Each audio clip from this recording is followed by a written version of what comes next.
Olá, sejam muito bem-vindos a mais um vídeo aqui no meu canal. Eu me chamo David e hoje a gente vai ver algumas aulas, algumas aulinhas aí, um pouco breves, né? Vou tentar, né, pelo menos, a respeito de integrais de linha, né? Nesse caso, né, para essa primeira aula, a gente vai ver integração de linha, só que para campos escalares, certo? Na próxima videoaula eu vou discorrer um pouco, certo, a respeito de integrais de linha, só que para campos vetoriais, que vocês vão ver que tem certas diferenças, certo? E possuem aplicações diversas aí na área da física, tá certo?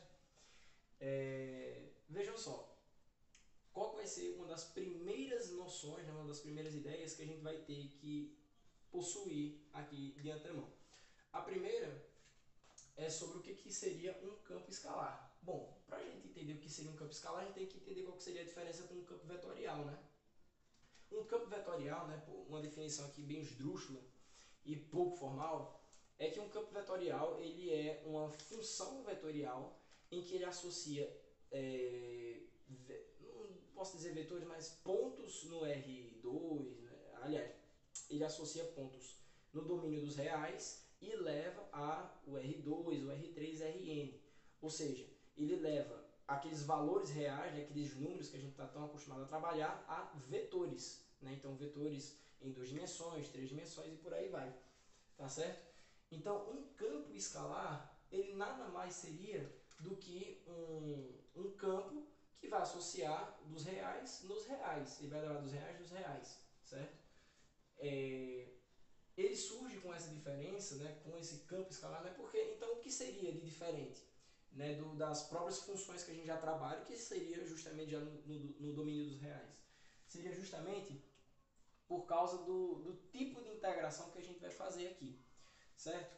A ideia, né, a definição, como eu anotei aqui abreviado por def, é que a integral de linha no campo escalar seria dada pela integral, né, numa curva C do valor da nossa função vezes o elemento infinitesimal de parametrização, certo? ds, onde ds é dado por isso daqui, a raiz quadrada de dx dt ao quadrado mais dy dt ao quadrado. Mas como é que isso surge exatamente? Veja, imagine que a gente tem uma curva qualquer aqui no nosso plano XY, tudo bem? Então veja, eu estaria interessado em calcular qual que seria o valor da minha integração, né, ao longo desse caminho, dessa trajetória. Né? A primeira pergunta que você poderia fazer era o que exatamente calcula uma integral de linha? Né? O integral de linha, cara, no contexto, ele vai depender muito da interpretação física do problema, tá certo? Porque, por exemplo, você poderia imaginar essa curva aqui que eu desenhei como se fosse, sei lá, um barbante, uma linha, né, muito fina, e você quer calcular o comprimento dela, por exemplo. Né? Enfim, vai depender muito do contexto do problema, tudo bem? Depende muito do que você está trabalhando. E eu trouxe um exemplo de aplicação física muito bacana, eu achei, né, pelo menos. Então veja, imagine que você tem essa curva e eu estou interessado em somar pequenos pedacinhos ao longo dessa curva de tal maneira que eu resulte no valor da curva inteira.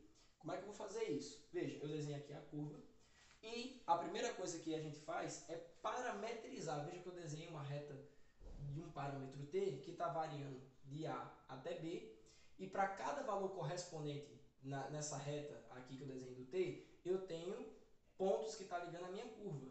Né? E se está ligando a minha curva, está ligando com a minha função. Beleza? Aqui eu destaquei dois pontos, um ponto P de I menos 1 e o ponto P de I. Né? P de I menos 1 porque ele está antecedendo o ponto P de I. E destaquei um número que ele está justamente no intermédio entre esses... Um número não, desculpa. Eu destaquei um ponto que está no intermédio entre esses dois pontos. E eu destaquei ele como sendo o ponto de x e asterisco, y e asterisco. O que é que isso significa? Isso significa que eu peguei ele no intervalo médio, certo? O valor dessa minha função. E, como eu desenho essa reta, né, ele vai ter uma parametrização, ele vai ter um valor correspondente a t nesse ponto aqui, que eu chamei de ti asterisco, certo? E eu vou calcular o valor da minha função nesse ponto. Veja que, como eu estou pegando nesse intervalo aqui, ó, o intervalo que eu estou pegando é de P de I menos PI menos 1. E eu estou pegando um valor no intermédio deles dois, porque esse valor você vai entender ele como sendo muito pequeno, certo? Esse intervalo aqui, ele é praticamente o mesmo, ele é praticamente o mesmo ponto. Só que ele é tão pequeno que acaba confundindo o valor desses 3 pontos. O que é que eu vou fazer? Eu vou calcular o valor da minha função neste ponto, está aqui, a minha f de x e asterisco, y e asterisco, e vou multiplicar pelo comprimentozinho. Aqui eu coloquei mais exageradamente, né? Mas é um intervalo muito pequenininho, esse delta SI aqui, certo? Então, eu estou pegando o valor da minha função no intermédio desse intervalo, tá aqui, e estou multiplicando pelo comprimento do intervalo, tá aqui. Qual é a próxima coisa que eu faço? Eu vou somar, certo? Eu vou fazer a mesma coisa, né? Vou dividir em subintervalos ΔSI, que são praticamente iguais ao longo da curva inteira, e vou somar eles. De onde até onde? De I, né? Começando em I igual a 1, por exemplo, até N, certo? A gente faz isso aqui justamente para fazer analogia com a integral de rima, porque quando eu faço o limite com esses n termos tendendo ao infinito, eu tenho essa situação aqui, se esse limite existir, né, se isso aqui for verdade, então a gente bate na integral. Tudo bem? Então, basicamente, é muito por isso, né? Eu não estou me aprofundando tanto, porque é sempre a mesma ideia, né? Quando a gente pega lá a integral definida, de A até B, a gente quer calcular o valor da função, né? Calcular a área abaixo daquela curva, né? Que é produzida por uma função, você divide em subretângulos, enfim, a analogia é a mesma. Aqui eu só estou pincelando um pouco, mas a ideia é exatamente a mesma, certo?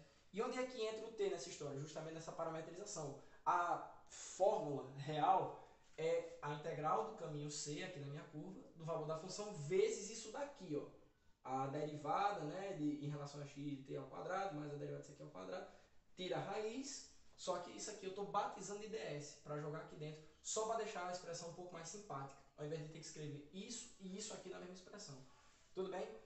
Outro teorema muito interessante da gente analisar é, se a gente fosse supor que a nossa curva ela é suave, o que é que isso significa? Isso significa que existe uma equação vetorial associada a ela em que eu posso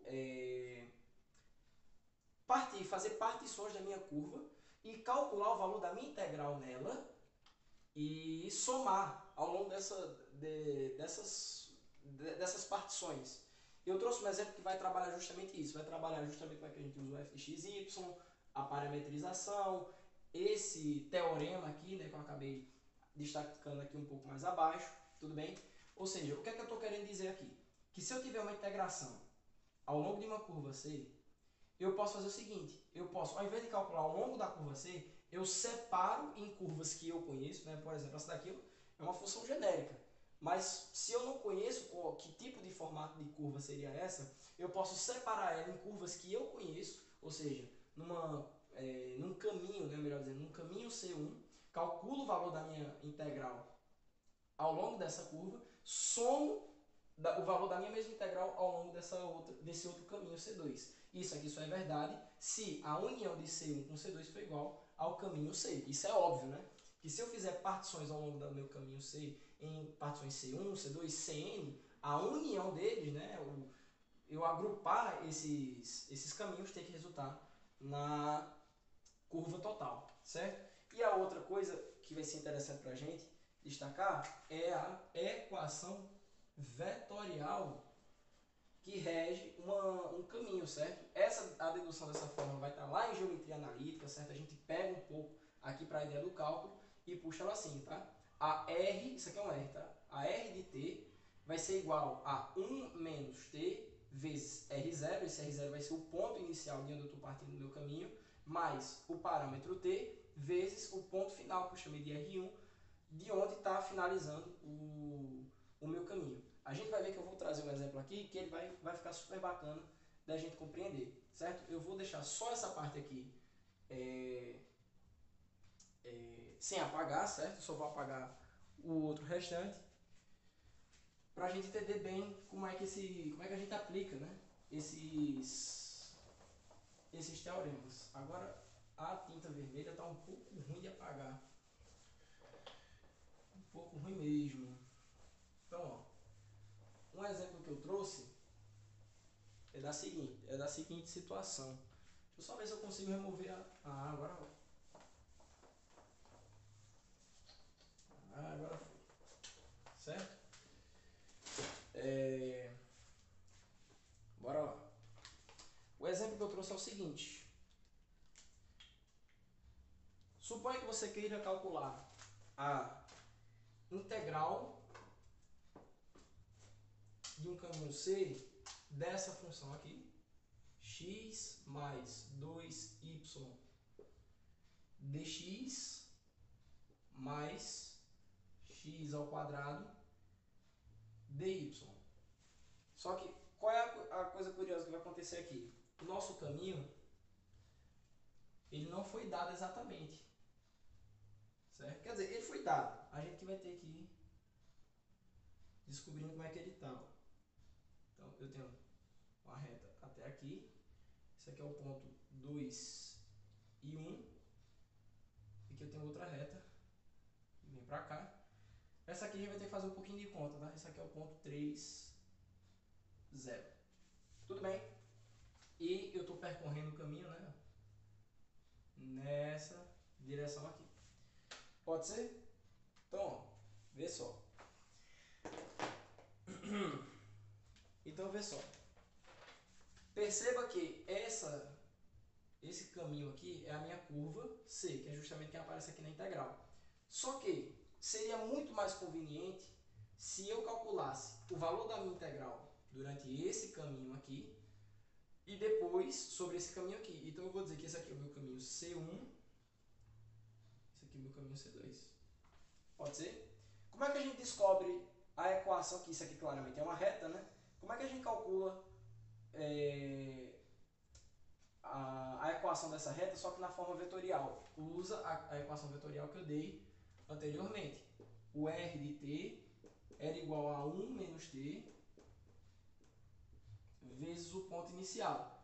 Qual é o nosso ponto inicial? Ele está partindo da origem, tá vendo? Então vai ser o ponto 0 e 0.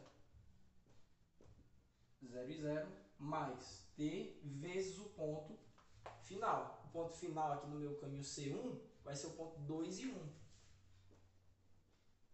Então, ó, o meu R de t vai ser igual a... Aqui vai dar 0 de todo jeito, então só sobra esses dois termos. Vai dar 2t e simplesmente t. Então, essa aqui é a primeira equação para esse caminho aqui. Beleza? 2t e t. Muito bem.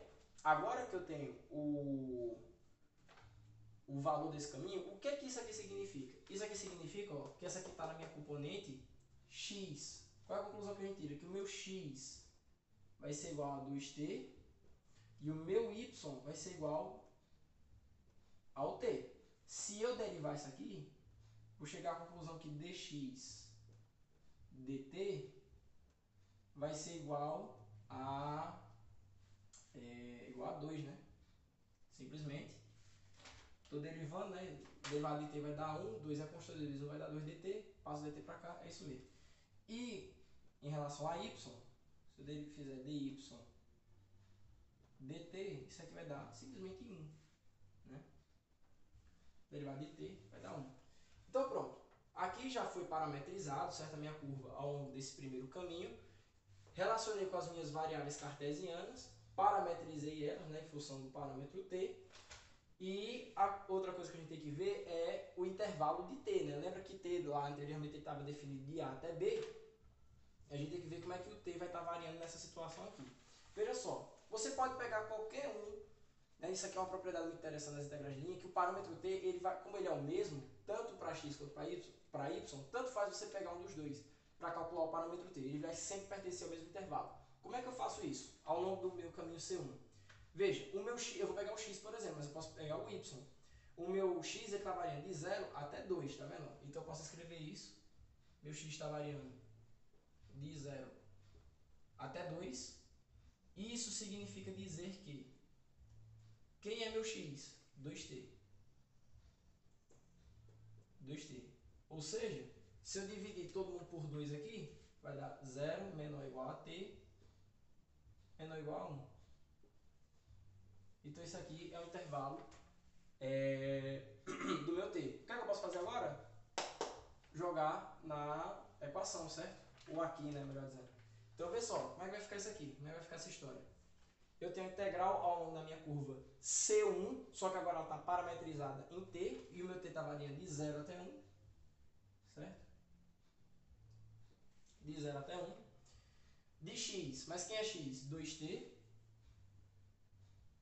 mais 2y, não, x é 2t, mais 2 vezes y. Se y é igual a t, então 2y vai ser 2t. 2t. 2t mais t, já posso botar direto, né, eu acho. 2t mais t vai dar 4t. Beleza? Vai dar 4t vezes dx. Mas quem é dx? É 2 também, tá vendo? Aliás, calma.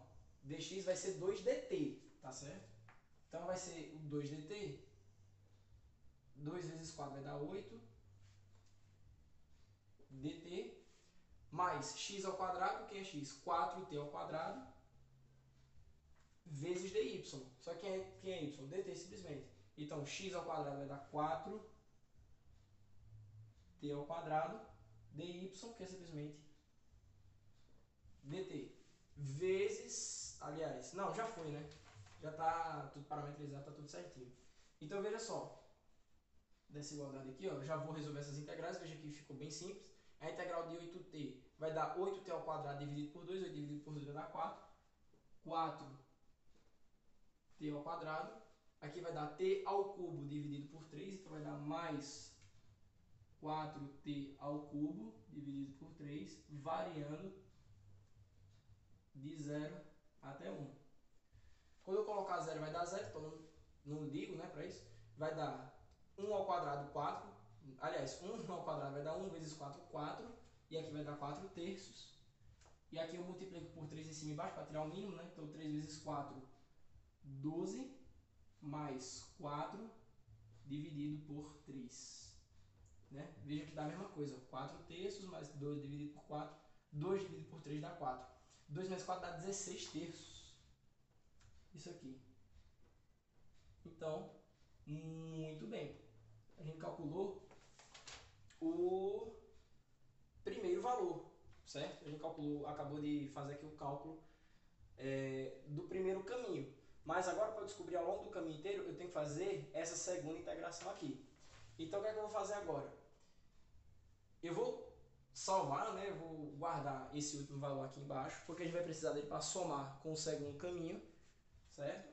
Eu vou apagar tudo isso daqui, porque a gente vai precisar aplicar o mesmo raciocínio, só que para o segundo caminho. Tudo bem? Então veja só. Para o segundo caminho, eu vou ter o meu R de t igual a... Agora, eu vou ter 1 menos t, que multiplica o meu ponto inicial vai ser o 2 em 1, mais o meu ponto final vai ser o ponto 3 e 0. Então, qual é a conclusão que a gente tira aqui? O seguinte, vou fazer primeiro só para x. Para x vai dar, ó, fazendo essa distributiva, vai dar 2 menos 2t, e aqui eu vou ter 3t, né? Eu vou somar as componentes em x. Vou melhorar isso aqui. Então, eu vou ter 2, né? 2 vezes 1, 2. 2 vezes menos t vai dar menos 2t, mais 3t. Ou seja, vai dar 1 mais t na direção x.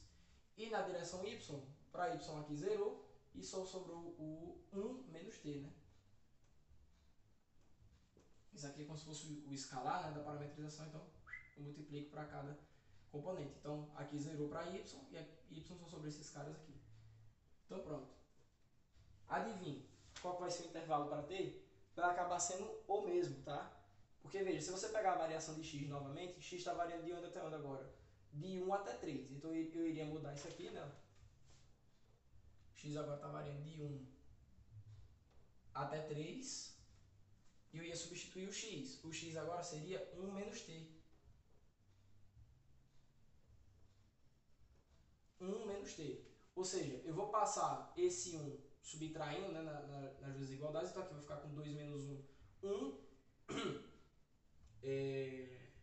Aliás, é 3, né? Aqui é 3.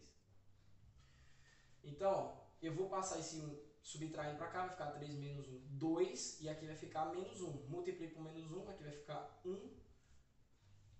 Aliás, vai dar a mesma coisa, né? Aqui deu diferente porque é mais, na real. Aqui é mais. Ah, gente, perdão, peraí. Era para ter ficado um 2, mas o 3 não sei o que. Vai dar a mesma coisa. Enfim, tá? Então eu vou ter essa equação aqui, governando o meu segmento de reta. O meu t vai estar variando na mesma integração. Agora eu vou aplicar a integral, tá?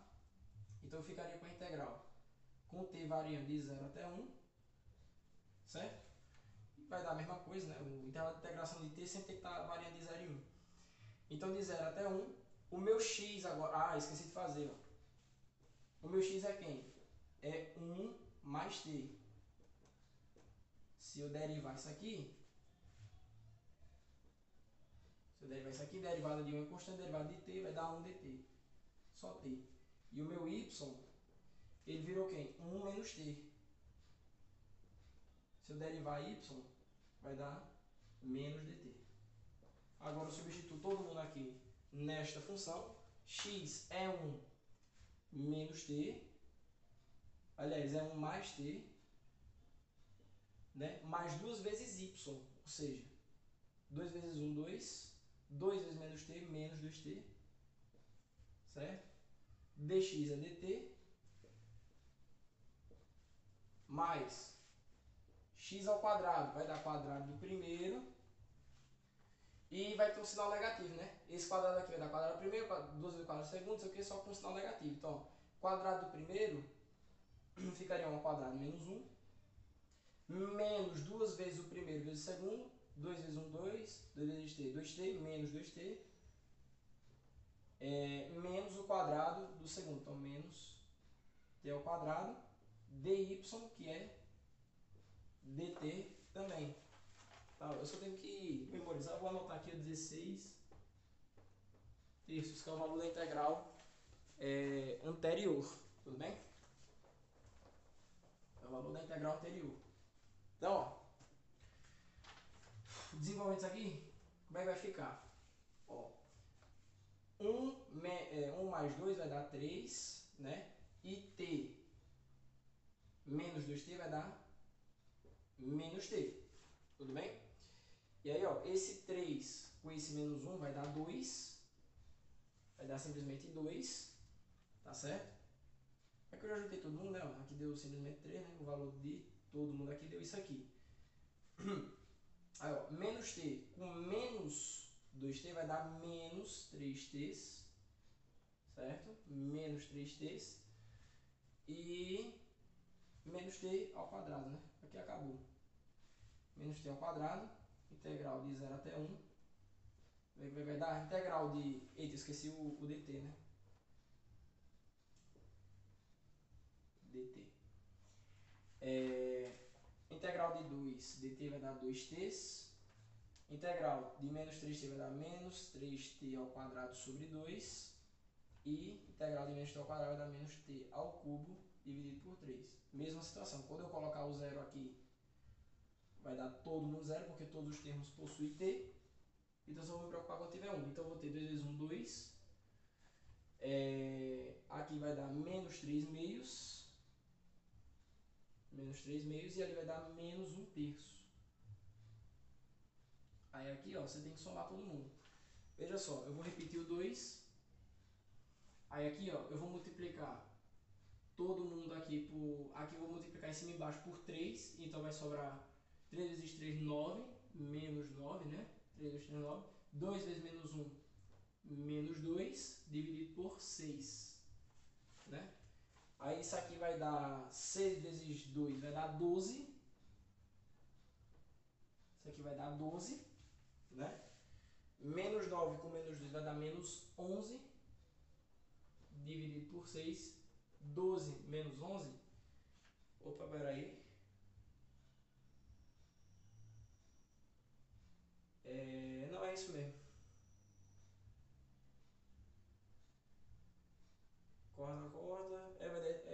dar 1/6, certo? Então, para saber o valor da integral, basta que eu some, aliás, do caminho inteiro, né, basta que eu some com 1/6. Então, aqui é só multiplicar em cima e embaixo por 2 para transformar no mesmo denominador. Aqui vai dar 32 com mais um 33 sextos. Pronto. Essa aqui é a resposta. Beleza? Então, qual a interpretação física, né? O que é que esse número aqui poderia estar te falando? Bom, se você imaginar, novamente, como eu disse, né? Esse aqui é um barbantezinho, você pode imaginar que você está calculando, por exemplo, a massa dele, né? Se você supor que a densidade linear dele, nesse caso, a densidade linear, sei lá, ρ, que a densidade linear fosse igual a massa dividido pelo comprimento do fio, né, do barbantezinho. Se você supor que ρ é constante, você pode isolar a massa, né? E aí esse L vai ser o comprimento infinitesimal, aquela história toda. Então quando você integrar aqui, você pode encontrar a massa dele, e pode encontrar o centro de massa também, enfim, tem diversas aplicações da física, beleza? Então esse aqui é um panorama bem geral de aplicação de integral de linha. Daqui a pouco vai ter integração de linha para campo vetorial também, então fica aí.